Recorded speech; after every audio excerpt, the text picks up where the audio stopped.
Nag-aalmusal na ang baby. Ay, thank you Lord. Nauubos niya guys yung pagkain niya. Parang kulang pa rin.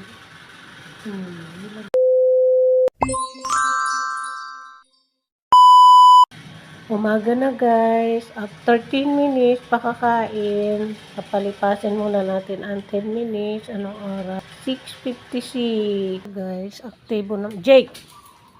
Aktibo naman siya tuwing may kakao yung dalawa dito. Gusto niya rin kung magpagkahol, lalabas siya.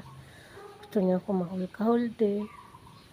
Pero yung puwet niya guys, hindi pa rin nawawala yung pagtutubig. Yung parang may lumalabas na parang konting blood, ganyan. Pero sabi naman daw po ng doktor, normal naman daw po yan na may lumalabas sa puwet ni Misha. Kasi wala pa nga yan, isang buwan na gamutan, wala pa nga 1 week. Kaya waiting lang daw tayo sa result. Basta pagkatapos ng isang buwan na gamutan niya, is babalik na kami sa kanya. Check up niya. So, ayun lang. Tugo. So, ayun lang guys. After 6, mga 7-6 kami guys, inom ng gamot. So, babalikan namin kayo So, ayun lumabas na si Haring Araw. Ayan. Morning.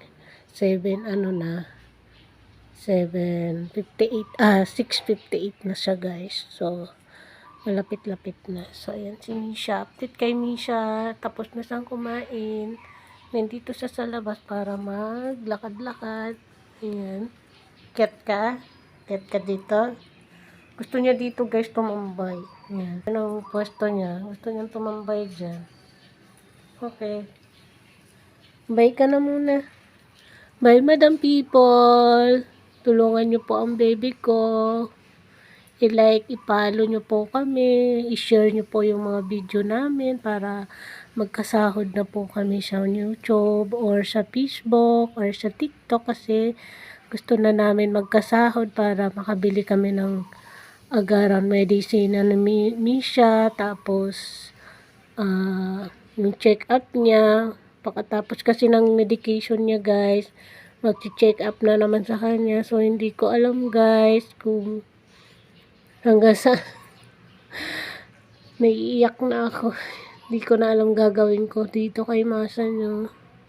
Dahil positibo nga siya sa virus. So, ayan. Yan po si Misha.